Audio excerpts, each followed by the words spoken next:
The tea sector is a leading industry in Sri Lanka, bringing in over $1 billion in the year 2009 alone, and exporting over 300 million kilograms of tea leaves. Over 1 million people live on tea plantations in Sri Lanka, plucking tea leaves by hand in a similar fashion to their ancestors years before. Most workers on the tea estates of Sri Lanka are of Tamil origin and were brought from Tamil Nadu in southern India by the British as a captive labor force in the 18th and 19th centuries. Following the Sri Lankan independence, most of these workers remained stateless for over half a century until gaining full citizenship.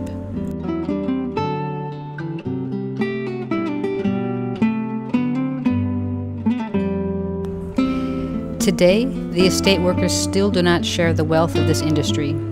Wages are low and set by the sector. Most live in housing supplied by the estate management in the hills of the plantations. These communities are isolated and have limited access to nearby cities, higher education, or other types of infrastructure. This situation leaves the estate workers out of the formal financial sector. Estate workers are poor, but these families still have dynamic financial lives and needs. They borrow money, have short-term cash needs, they remit funds, and even save.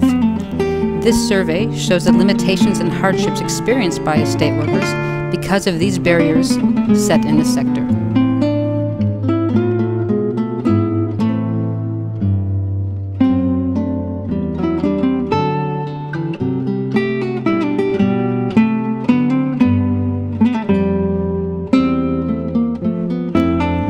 The physical isolation of the tea estates limits the workers' access to banks and other facilities. In the Gonapiti estate, for example, the nearest bank is over 20 kilometers away. This is a 4-hour walk through the hills or a 50 rupees bus ride that can take up to 2 hours one way. However, buses servicing these estates are infrequent and require long waiting times. A round trip in a three-wheeler costs over 2,400 rupees, or nearly $21 US. This is in contrast to a daily wage that is set at 285 rupees per day. This means a minimum of a half a day and up to 8 times the daily wage is required only to access a bank.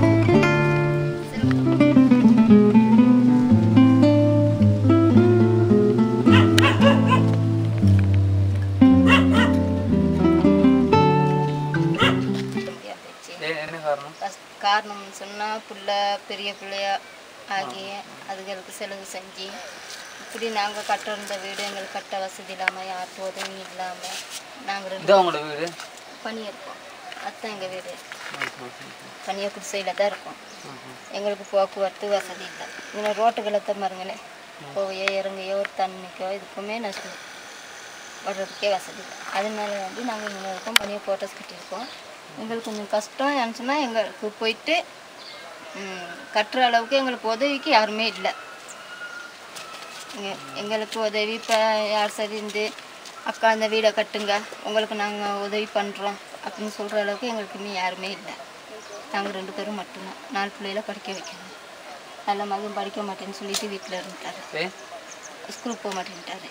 என்னென்னமோ சொல்லி பார்த்தோம், அடிக்கவும் பார்த்துட்டோம், பேசையும் பார்த்துட்டோம், பொண்ணமாவும் சொல்லி பார்த்துட்டோம், அழகாக அம்பாலையும் மடக்கி பார்த்தோம். எதுக்கும் போகிற மாதிரி தெரியலை. அப்புறம் பிள்ளைய அடிக்கும், இதுக்கு மேலே எனக்கு பேசவும் தெரியல, திட்டவும் தெரியல, ஒன்றுமே முடியாது. அதனால பிள்ளைய நிப்பாட்டி விட்டு.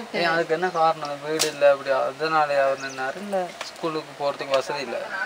நீங்கள் பேங்க் அங்கே போய் ராகுல பேங்க். ஆனால் இப்போ போகிறதுக்கான வசதி இல்லை. இப்போ 2-3 வருஷம் கொண்டு நாங்கள் போகிறதுக்கு இல்லை. காரணம் வருமானம் இல்லை. மற்ற இந்த என்னென்னு சொன்னால் இப்போ உங்களோட சம்பளம் எல்லாம் வந்து இப்போ கையில் கிடைக்கிறனால இப்போ எல்லாத்தையும் செலவழிச்சிடுறாங்க தானே. அதனால் இந்த பேங்க் அக்கௌண்ட்டுக்கு போட்டால் தேவையான அளவு எடுத்துட்டு மிச்சத்தை சேவ் பண்ணி வைக்கலாம் தானே. அப்படி ஒரு திட்டத்தை கொண்டு தான் விரும்புவீங்களா? அப்படி ஒரு திட்டம் கொண்டு தான் நாங்கள் விரும்புவோம், விருப்பம் இல்லைன்னு சொல்ல. ஆனால் இப்போ நான் இருக்க நிலைமையில் எனக்கு விரும்பல. දැන් මම තත්ත්වය හරිනේ. ඒ කියන්නේ ගෙන් අස්සෙලා ළමයට තව ඉස්කෝලේවත් මම දැන් මට ලැබීම ගොඩක් අඩුයි. ගෙදරම ලැබීම කියන්නේ මුදල් වලද කායින්වත් අත්උදව්වක් මොකවත්ම නෑ මට. කියන්නේ අපි මමයි ස්වාමි පුරුෂයා තමයි හැම දෙයක්ම කරගන්න ඕනේ. ළමයින්ගේ ඉස්කෝල අඩුපාඩුකම් බලා ගන්න ඕනේ. මැදයම කරන්න ඕනේ. එතකොට මට දැන් කෝටස් එකක් දීලා බාගෙට තව මේ කපරාදු ගන්නටයි පොළොව දාන්නටයි දොර දාන්නටයි තියෙන්නේ. ඒක දාගන්නවත් මට ලැබෙන්නේ නැහැ. ඒ කියන්නේ සෑහෙන දුක්පතෙක් තමයි අපි. කියන්නේ ඉතින් පොසත් උනාට ඉතින් අපි ඉතින් පොසත් උනාට කියන්ට හිත හොඳින් අර කැඳ ටිකවත් හරියට නිදාසෙන් බීලා සැපින් ජීවත් වෙනවා අපි. මුදල්කම අඩු වුණාට. මට කියලා ඉතින් කවුරුත් අත් උදව්වකට උදව් කරන්න කවුරුත් නැහැ. අපි දෙන්නට දෙන්න හරියට වැඩ කළා කීය හරි ඉතුරු කරලා ඔය දරුවන්ට මොකක් හරි එකක් අම්බෝරා සලව පණීතම් අම්බෝරා සලව மற்ற ஒரு நாள் வேலை கட்டு போவோம். ஒரு நாள் அது போயிடும். ரைட். இப்போ அப்படி சொல்கிற நீங்கள் வந்து இப்போ நாங்கள் ஒரு மொபைல் பேங்க் சேவிங்னு ஒன்று கொண்டு போகிறோம்.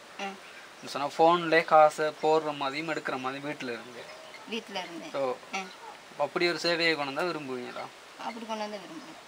ஏதோ என் கையில் கிடைச்ச அளவுக்கு நீங்கள் 1000 ரூபா கேட்குற இடத்துல நான் ஒரு 500 ரூபா போட்டாலும் அது நமக்கு. In the Wangi Oya Lower Estate, a typical household of 5 will earn a monthly income of a little over $80.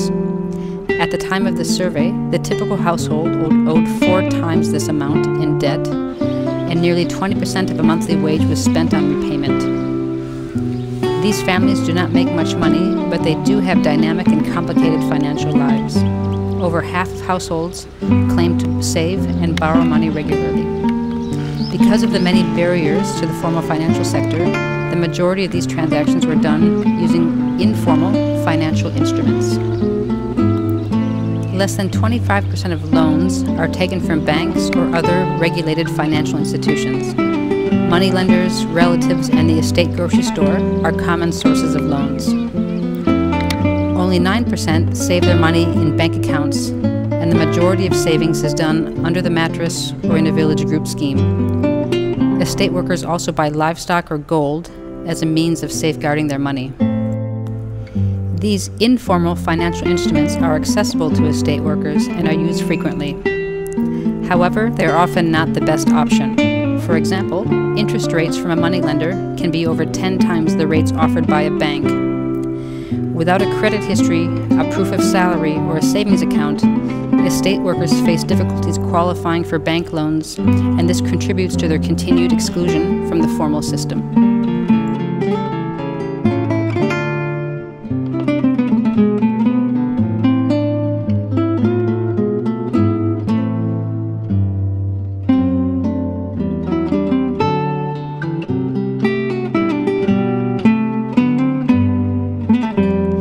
In the Moray estate, the average household earns around $146 per month, and this is paid in cash.